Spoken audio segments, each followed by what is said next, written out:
Welcome back to the Coach Business School podcast. I'm in a reflective mood today, so I want to tackle a philosophical topic in many ways that I believe is incredibly important that we have this conversation, you and I, because this is at the foundation of the reasons that I became a coach and led the life that I now lead, was really driven by, I'm going to say, a moral ambition to do good in the world.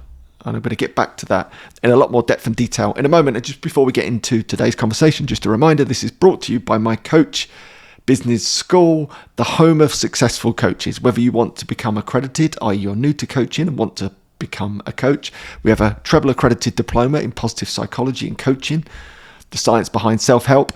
And also, if you're already an accredited qualified coach, we have our Coach MBA, which is our new course, which is absolutely thriving at the moment, which is all about marketing and business for accredited coaches. So you can create the coaching business of your dreams to live a life of joy and abundance and contribution. Go to coachbusiness.school to find out more. Okay, so today's topic is all about a sense of moral ambition. This is a term that I picked up on recently from a book that I read by Rutger Bregman. Rich Roll had him on the podcast, and I love the Rich Roll podcast. I've been lucky enough to appear on there twice. It's one of the best podcasts on the planet. Of course, I'd say that, but I think there's some truth in that.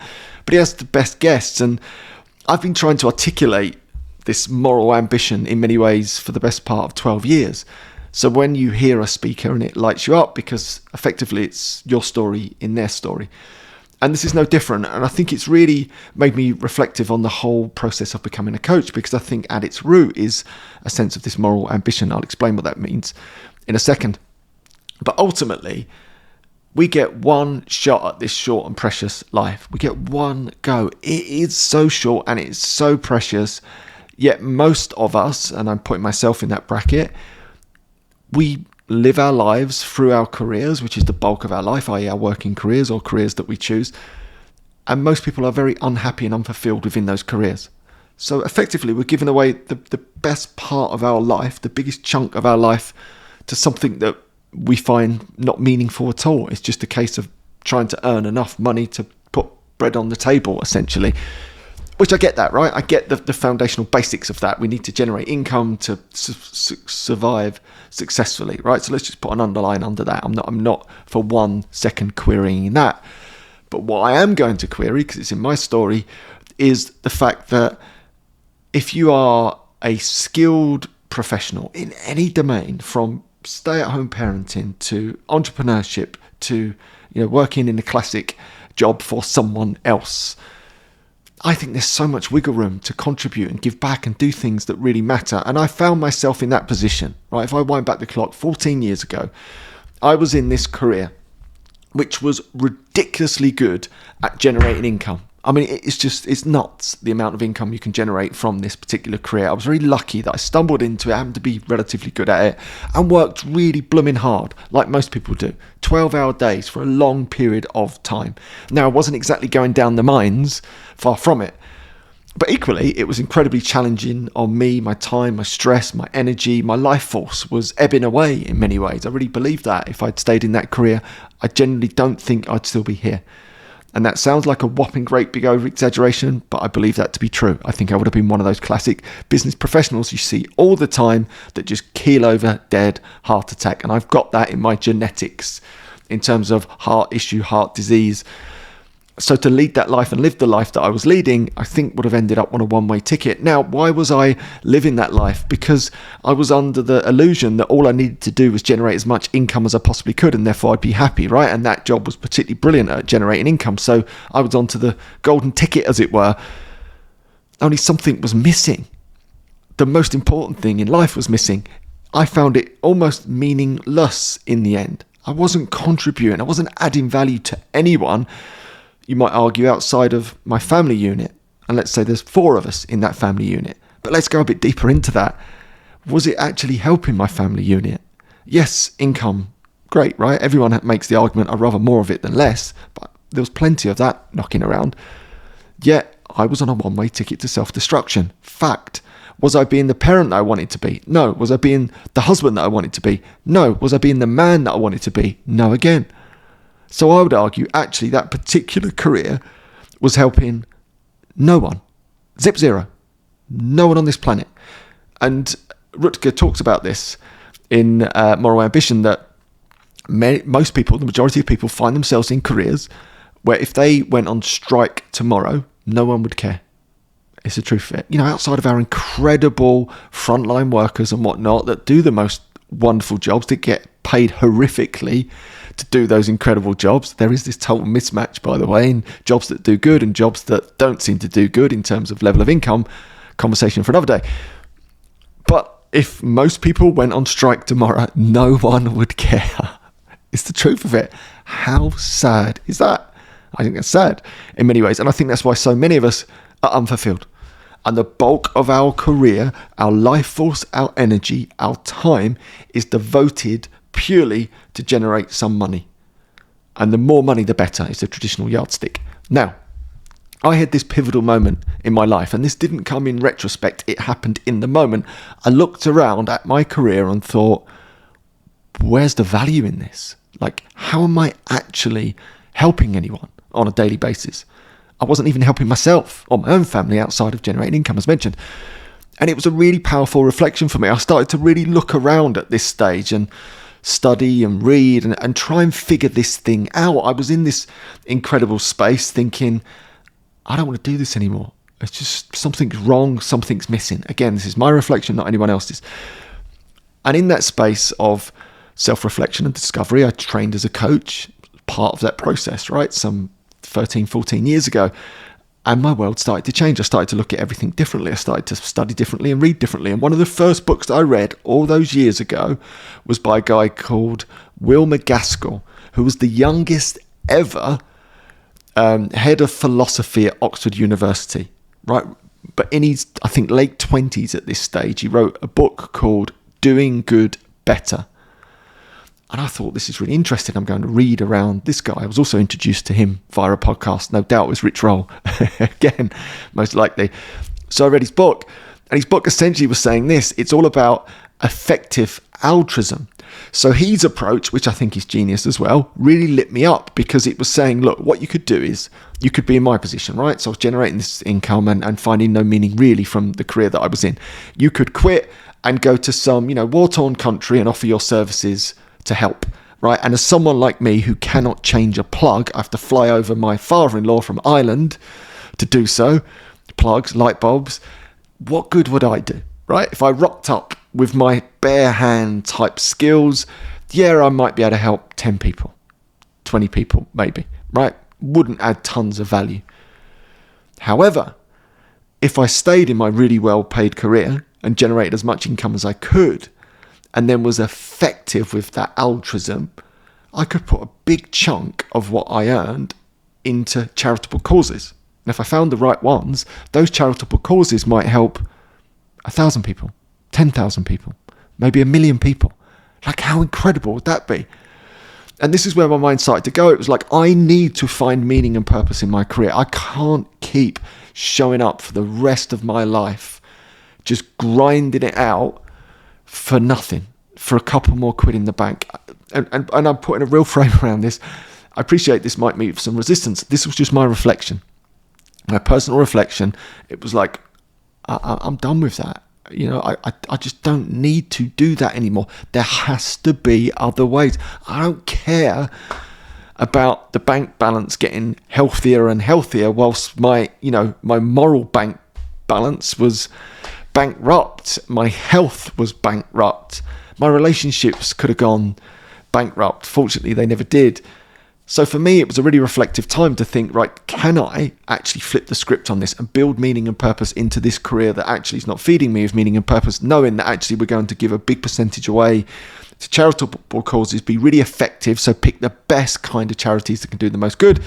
And that would keep me and thriving in meaning and purpose, because I'd know my efforts were going and actually making a difference somewhere. I think it's a beautiful concept. I'm right behind it. It didn't, however, end up being the concept for me, but it got me thinking differently.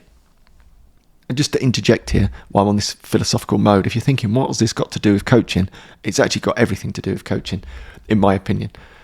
Because through that reflective process and having learnt these skills around coaching, I started to think, I want to give back, I want to contribute. And it was coaching around the edges, as I did for the first few years, on a really small time basis, the odd client here and there, that was lighting me up with this sense of contribution. For the first time that I could remember in my life, it felt like I was actually making a difference. And maybe that was only to one other person's life, but it was enough to get a glimpse of what all the great philosophers have been talking about since time began. Our meaning and purpose comes in service of others, contributing, planting trees whose shade we might never sit under. I got a glimpse of that through coaching. What a gift. I knew there was something in there. I sensed that it could fill that hole in my soul. I had no concept at the time that I would ever be able to replace my big city career in a way that at least gave me enough income to support my family, like the foundational basics that I would require. I couldn't see that as a possibility, but I knew I was getting this sense of meaning and purpose around the edges. Then, these reflections started to deepen, and this is so important about coaching or training as a coach. It gives you the space, the skills, the tools, the techniques, the understanding of how our beautiful brains work to do the reflective work that I would argue everyone should be doing, but barely anyone on this planet ever does. So they stay stuck. They stay stuck in careers, relationships that don't serve them for the entirety of their life. Never ever question it. Never ever think or even get a glimpse that there might be another possibility, limping through life, trying to survive as successfully as they possibly can. That was my mantra in many ways back in those days. But then I got this glimpse of something different through coaching. I started to read around the topic and subject and started to think maybe I could do something with my time, my energy, my life force, because here's the big rub. We only get a short time on this planet. None of us know when it's going to end. Right, and I knew I had drive and discipline. 12-hour days, constantly in this business. Why? To generate as much money as I could, to be successful as I could. That was the game. And then there was a sense of reflection where I paused and thought, hold on. I've got this drive, I've got this ambition, or moral ambition, as Rutger would describe it. I want to do good in the world. I'm doing no good in the world at the moment. So what would it be like if I picked up all that energy, all that drive, all that discipline to work, all those hours, like nearly everyone I know, right? We've all got it in our locker. So much of it's just wasted, I believe, in jobs that actually serve no one. So in that reflective space for me, it was like, this is true for me. I've got potential, whatever that is. I've been successful in some of these other careers. Why not try and create something that does good in the world? Why not put all of that time, all of that energy, all of that life force, all of those hours into creating something that does good in the world, that's also economical, that will allow me to at least support my family? Didn't have to be at the same level as the broken world, and it's still not at that same level. That was a ridiculous level in terms of income. But I live abundantly now, full of love and joy and laughter and complete freedom. I wouldn't swap that for a bazillion pound. I don't need to. So in that moment of reflection, it was like, right, okay, I'm aligned. I don't need to go down the charitable route, i.e. work really hard and give the bulk of it away. I'm actually going to change tack. I'm actually going to see if around the edges of my big city career, I can start to create ideas, concept, businesses, initiatives that do good in the world, and start to put more and more of my energy into those things. And that's what I did for those early years. Part of my time and energy and life force went into creating these businesses around and alongside the day job. I didn't just burn those bridges. I spoke about that many times before. I'm not sure that's great advice for most people. I think it's more skillful to start to apportion some of your life force and your energy into other projects in and around the day job. And I could slowly shift my mindset over there. And here's what I found: an abundance of meaning, an abundance of joy, an abundance of energy that got me out of bed every single day and still does today. 12, 13 years later, still bouncing around the place trying to make a difference. Yet I contrast that with the career that I was in. Every day was a slog, just Groundhog Day on repeat. Yes, the bank balance was getting healthier, but everything else was bankrupt. As already mentioned, What a joy. So in creating that around the edges of the day job gave me more time in the day job effectively. I didn't have to quit and burn my bridges, Jerry Maguire style. I was able to stay in that longer and skillfully around the edges, learn the tools, the techniques, have the failures and the successes to try and figure these things out, to eventually put myself in a position where I could use all of the time I've got, all of the life force I've got, all of the energy that I've got to doing good in the world. And I really want you to reflect on that over this holiday period. The importance of this one wild, short and precious life, and the reflective question, what do you plan to do with it? Do you plan to spend most of it serving little or no one, just generating income? Or do you want to be skillful enough and courageous enough to put part of your life force into doing good, to contributing, to adding back to people's lives? And I would argue one of the best places you can possibly begin is coaching. You don't need to quit your day job to become a coach. So you don't have to go all in and burn your bridges. You can learn this skill, which is good for you. It's good for your family. It's good for your communities. It's good for your colleagues. It's great for your existing career, in and around what it is that you currently do. And then start to switch your brain on to ways that you could give back to this short and beautiful life of ours. How can you be in service of others? What could you create? What communities could you start? What ideas could you bring to life? What businesses could you begin? And this is so much broader than just one-to-one coaching, right? Because a lot of the businesses that I'm involved in, yes, they have their essence in giving back and contribution, but not all of them are directly linked to coaching. For example, I have my drinks brand, Authentic Brew, that I started with Mike Moody, who I coached. So it all links back to coaching. But that as a business, it's the same approach. It's like, can we grow a really big business, an energy drinks business that's functional, no compromise on health, and take 25% of all those net profits and build a whopping great big foundation? Now imagine if some of these other big drinks brands had done that. Imagine how big that fund would be, that foundation would be to do good in the world. This is what I'm talking about. Can you leverage all your skill, your insight, your knowledge, your life force to go and do some good in this world of ours? We need more people like you. And too many people are stuck where it's easy, just grinding it out year after year, unfulfilled, unhappy, 4 out of 10, 5 out of 10. Yet there's a few of us who are courageous enough to go, do you know what, I'm going to make a stand. I'm going to go and try and do something different. And coaching for me is the best vehicle into that. You can do it alongside your career, as I've mentioned loads of times before. So why not begin? Or if you already have begun and you're listening to this, lean into it, learn the skills, experiment, open your mind, your heart, your eyes, your ears to opportunity to do good in this world. Use your foundation of coaching and coaching skills to go and change the world a little bit. And that might be one-to-one coaching, that might be starting an app, that might be starting a movement, that might be becoming a politician. I don't know what it is for you, but I know this much as I draw this to a conclusion. The world needs your life force to do good. It does not need it just to grind it out year after year after year after year after year. Go and find what it is for you that's going to bring that meaning and purpose into your life. Go and collide with life. Go and give back. Plant trees whose shade you will never sit under. What a gift. What a joyful life. And then when we meet the end of it, and we all will, and that could be tomorrow, that could be in 50 years. When we meet the end of our life, we will know and be able to look ourselves in the mirror and know we had a go at this life. We didn't just flit it away. We showed up, we tried, we made a difference, we contributed, we made lives better. What a joy. What an absolute gift.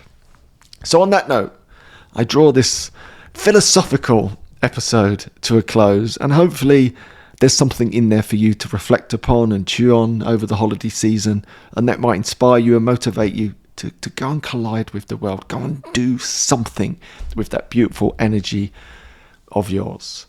And just a reminder, if you do want to learn more from myself and all the wonderful things that we do, go to coachbusiness.school, where you'll find out lots of details about our diploma courses for those that want to become accredited coaches, and for those that are already accredited coaches, come and train with me. on our MBA, all about marketing and business, for that reason, right? That you can go out into the world and do good in the world, which coaching does, and generate the income that you need to look after you and your family. What a joy. Till next time, let's do this. Your coach, Andy.